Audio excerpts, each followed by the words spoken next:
Welcome to the Unapologetic Man Podcast, the only podcast that's all about self-improvement, confidence, success, women, and being a man without making any apologies for it.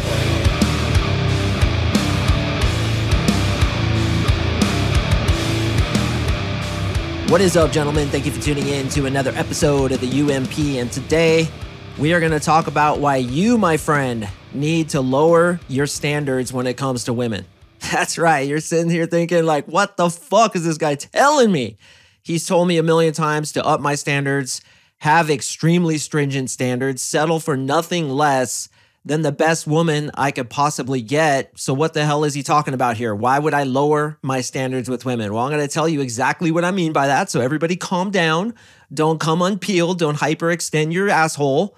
I'm going to explain that, and I'm going to teach you why this is extremely important, especially when you're trying to get good with women, and exactly what I mean by this. So don't just read the title and then scoff at it. Actually listen to what I have to say, because I think I have some really good advice here that is going to seriously help you. Before I jump into the content, you know what I got to do, brother. I got yet another testimonial from my coaching program. In fact, this one's about 3 months old. It's from my boy, Robbie M. Robbie, I apologize it took me so long to read this, but I'm getting so many damn testimonials. They're just stacking up on my desktop, and I don't want to read too many all the time, so they do tend to stack up, but this one's from my boy, Robbie. Here we go. Hi, Mark. A couple of months before joining, I had just broken up with my girlfriend of 5.5 years and knew it was time to step things up in my life. When I first joined the program, I was a nice guy with enough game to have success occasionally, but never consistently. The growth I experienced in the program is hard to explain. Through the 3 months, I went from not even really understanding frame to controlling the frame completely with girls, my job, and more importantly, what I want out of life. I have completely moved on from my last long-term relationship. I've rebounded. I'm back in the dating game. I don't stress nearly as much. I rarely, if ever, get angry while driving. I'm pursuing new job opportunities. I'm going to move and establish myself in an area with more dating opportunities. I relentlessly and unapologetically pursue my goals, and I'm excited about all of it. The material, NLP, the community, doing the work, and most important, Mark's leadership will unlock the best version of yourself. You are a true leader, Mark, and I am eternally grateful for the opportunity to join a group of absolute legends that relentlessly pursue their goals. Regards, Robbie. Robbie, I do appreciate that, an honest and genuine testimonial. I wish you talked about some of the girls you pulled while you were in the program, but that's okay. I'll tell the boys about it for you.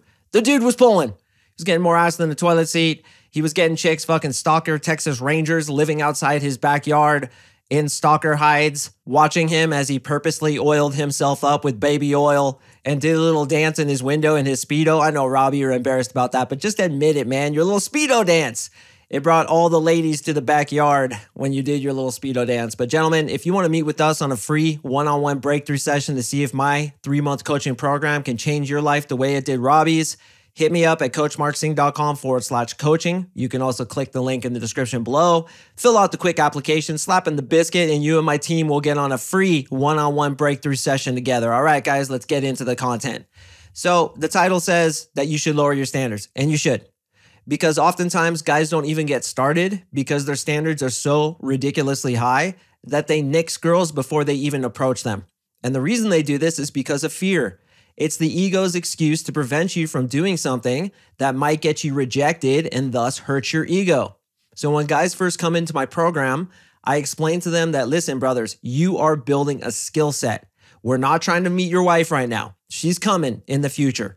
We're not even really trying to get a girlfriend right now. She's coming in the future. What you need to do first is you need to build a skill set. How do you build a skill set? Reps upon reps upon reps. I'm talking batting cages where you're taking 100 swings at 100 different balls and you're figuring out what you're good at, what you're bad at, what your strengths are, and what your weaknesses are. So if you go around trying to meet the perfect girl on the offset, wouldn't you agree that's a bad strategy? So what I tell my boys to do is lower your standards in the beginning a little bit. Swipe right on girls, for example, who you might not date in other circumstances. Text with them, and yes, if they want to go on a date with you, go on a date with them, even if they aren't exactly marriage material. Yes, even if you know it probably won't last, because I'll tell you what, you'd be surprised sometimes. I've had it, and this is rare, but I'm going to be honest with you. I've had it where the girl showed up and I was actually more attracted to her in person than I was on the dating apps. Now, obviously, I don't have to tell you, and you guys have all experienced this. Usually it's the opposite, right? She looks amazing in her photos, and then she shows up and she's a mountain troll 25 pounds later and like 10 years later. Okay, that happens all the time, and I understand that, but it doesn't matter. What your whole modus operandi needs to be is building a skill set. That's the only thing that should matter to you. So you should be opening all kinds of women. Yes, even women who you are not attracted to, a girl who you would never open in any other situation.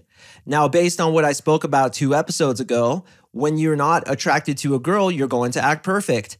So this is another reason to lower our standards when approaching, lower our standards when going on dates. Now, certainly, I'm not telling you to go have sex with these chicks, to relationship them up, nothing like that. What I'm telling you to do is go talk to as many people as you can. Yes, even girls who are unattractive. Okay, sometimes you'll see me talking to ugly girls. I admit it, and that's okay. Some of them are the coolest chicks I've ever met. One of my good friends is a girl, and she's not that attractive. No offense, Amy. I'm sorry. Just you know it, right? She knows. But it is what it is because she has a great personality. Now, certainly, most of my girlfriends are extremely attractive because that helps me with pre-selection. But when I'm out in the nightclubs, I'm talking to everybody, bro. I don't discriminate. And you shouldn't discriminate either because girls who are unattractive are usually the kindest, most gentle, funniest, most sincere chicks you'll ever meet. Why? Because they've had to work on their personalities. Now, this is a sad reality that women have to go through in today's society. But if a woman is hot, she doesn't really have to do much to work on her personality, does she? It's not like she's doing intensive NLP like my boys in the program. And that's another reason I tell my guys, don't be afraid to get rejected by these chicks. Because do you really think they're doing the work like you are? Do you really think they're moving into pain willingly? Are they the man in the arena, going back to my other episode, moving into their fears and failing in a space where other people can see them? Probably not. Okay, probably not. But girls who are unattractive, dude, they're sometimes the funniest, coolest. They have awesome stories and they're fun to talk to. Who cares? You're building a skill set. If you want to go practice something like cold reading or push-pull, go do it to anybody. Why does it have to be your dream girl? And then what you guys do, and I know you do this, bro, because I used to do it myself, is when she is perfect, that's when you talk yourself out of it. So you're talking yourself out of it if she's not perfect because she's not perfect. And then you're talking yourself out of it when she is perfect because she's too perfect. And she's probably with another guy. Oh, she wouldn't want to be talking to me. So we always have an excuse. The ego always has an out, doesn't it? I'm not going to give you that out. I'm going to tell you to lower your standards for the time being. And I'm going to tell you how long I want you to do this for. Lower your standards for the time being. Go open anybody. Swipe on girls who you would probably never want to date for long term. Text with them. Get them attracted to you through all the techniques I teach. And yeah, even go on a date with them. Now, this obviously brings up the conundrum of, well, dude, if I'm going on a date with her, couldn't I possibly hurt her? Here's the way I look at it, okay? If you take a girl on a date and you teach her lots of cool shit, she has a great time, you pay for her dinner, which shouldn't be underestimated. You pay for her dinner, you take her out and show her a good time. Are you really taking something from her if you kind of know in the back of your mind that it won't work out because she's not attractive enough? I don't think you are. I really don't. In fact, I've done that before and I met some girls that became good friends. I've met some girls that I hooked up with. I might not be so proud of it, but there was something sexy about them, right? And that might happen. She shows up and her ass is just like, oh my hell, I need to get that. And then you'll have the opportunity to do so, but always trying to leave her better from having met you. You know, even when it comes to one night stands, and I don't think I've ever mentioned this, but when we as men have one night stands, we're often criticized by other people for doing that because we're like taking something from the girl, right? Another score, another lay, another notch on the bedpost, big pat on the back for me because I'm a fucking misogynist. Really? Do you know how many of my girlfriends go out there just to get laid? They just want to get some sex and just be done with it.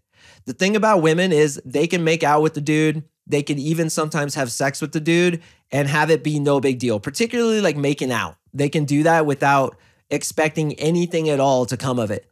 And this often disappoints dudes, doesn't it? Because you'll make out with the chick at a bar and then she won't return your text, which by the way is buyer's remorse, which is why I don't make out with chicks at the bar, is because they'll feel a little bit like a slut and they won't text you back. But am I really taking something from her if she agrees to have sex and we're attracted to one another? I'm going to do my best in the bedroom. I'm going to fucking blow her mind with those techniques that I teach in Guide to the Female Orgasm, which can be yours if you just leave me a review.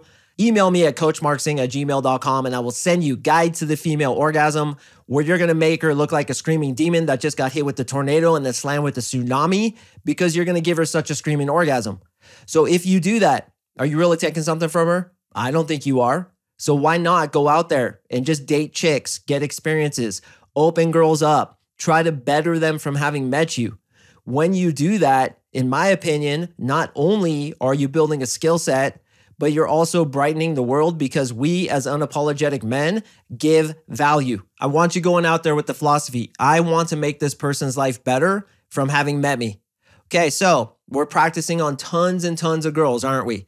We're building skill sets, we're repping things out, we're trying on what we like and what we don't like. And in order to do that, yes, sometimes we have to lower our standards a little bit. Especially you guys, sometimes you have the gnarliest standards ever. Like, she has to be a fucking 10, great personality. I get that. I have those standards too. But here's the thing. I have those standards with the chick I'm going to settle down with. When it comes to my girlfriend, when it comes to any girl I'm going to rock with for more than a couple weeks, you're damn right, man. I have those standards in place too, and she absolutely must meet them, or she's getting blown out so hard her ponytail's going to launch off her head when the concussion hits. This is the philosophy. Lower the standards when it's practice time. When you go to the batting cages, are you like analyzing, oh, this bat isn't good enough. I don't know about that ball thrower. The chain link fence looks a little ghetto fantastic. I'm not going to fucking swing the bat here. No, you don't give a shit, man.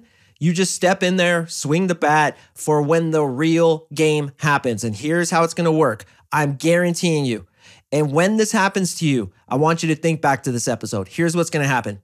In a year, 6 months, 3 months, 3 weeks, whatever it is, the perfect girl in your eyes is going to walk around the corner, and it's going to be up to your skill set and whether or not you developed it as to whether or not you can get her number.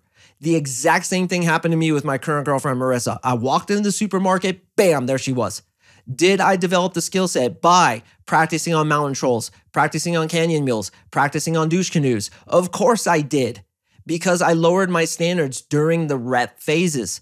And you'll be surprised, because when you lower your standards, you don't really care what happens. And when you don't care what happens, you act correctly. So you go up to a girl who you're not attracted to. I'm not attracted to overweight women. It's just my thing. If that's your jam, that's cool. And I will say some of my clients like that badonkadonk butt. Okay, they slap one ass cheek. There's a wave that goes across, bounces off the other and comes back. They like that shit, and more power to you. I don't. I like thin women who are in shape, tight ass, thigh gap, flat tummy, nice perky tits, healthy looking skin. That's what I'm attracted to. So when I go up to a girl who's overweight, I'm not intimidated at all. I act completely naturally. The same exact way, by the way, I'm acting right now. I act with her exactly as I would with a grandma at the old folks home who, I don't care what she thinks of me, I'm just chatting it up. So when I behave that way, she gets attracted to me and I get practice, real practice, so that when that hot girl comes, which make no mistake, she's going to come at the worst time. You're going to have a fucking bean on your tooth. Your hair is going to be fucked up. You're going to be dressed like a homeless man. You're going to have an eye booger the size of a grape that you won't know will be there. And then after you talk to this girl, you're going to rub your eyes and this thing's going to come off on your hand. It's funny. In Japanese, eye boogers, you know, those like little crystalline things that form in your eyes, are called mei kuso. Mei means eye and kuso means shit. So they call it eye shit. You're going to have an eye shit the size of a fucking golf ball, dude, hanging off the side of your head. And because of that, you're probably going to make an excuse not to talk to her unless you have lowered your standards, went after every single girl you see. Short, fat, bald, fucking peg leg, BO that just won't stop. It doesn't matter. You just talk to them, dude, and get used to talking to these girls. That is the most important thing. Then what happens? That's right. From quantity comes quality. So when you have a lot of quantity coming in, you're just chatting up girls. Yeah, you're going on dates with girls you're not really attracted to. You're opening girls that aren't really that hot. It doesn't matter to you. Then when that hot girl comes, you'll have the skill set developed. You'll be warmed up. And you'll also prove to your subconscious mind that there's tons and tons and tons of abundance out there. There are girls everywhere. And just getting that feminine energy from women And by the way, it's valuable for them to get your masculine energy. So yes, you are doing them a service by approaching them. Just getting that femininity is going to make you feel good. I love speaking to women, whether or not they're attractive.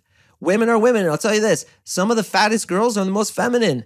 They have the best energy because they have a lot of estrogen. Fat equals estrogen. And that happens to you guys too. When you have a lot of body fat on you, your estrogen is higher and your testosterone is lower. So women who are a little overweight, sometimes they're the most feminine. And you could jive with them, you can flirt with them. Dude, I talked to this girl that looked like she was born in a gas station bathroom last night. It was really bad, but she was cool. You know, we were laughing. I was like, hey, where'd you get that beer? They sell beers in this place. She's like, yeah, it's over there, da-da-da. And we just chatted it up. And it was a great conversation. I made her laugh. I made her friends laugh. And then they took off. What's the big deal? I'm not going to be like, oh, no, you're not attractive enough for me. And I'm certainly not going to be like, no, you're too attractive for me, which is what your mind does. And I know 80% of you guys are nodding right now being like, man, this guy's right. You know, I always make an excuse. Not hot enough.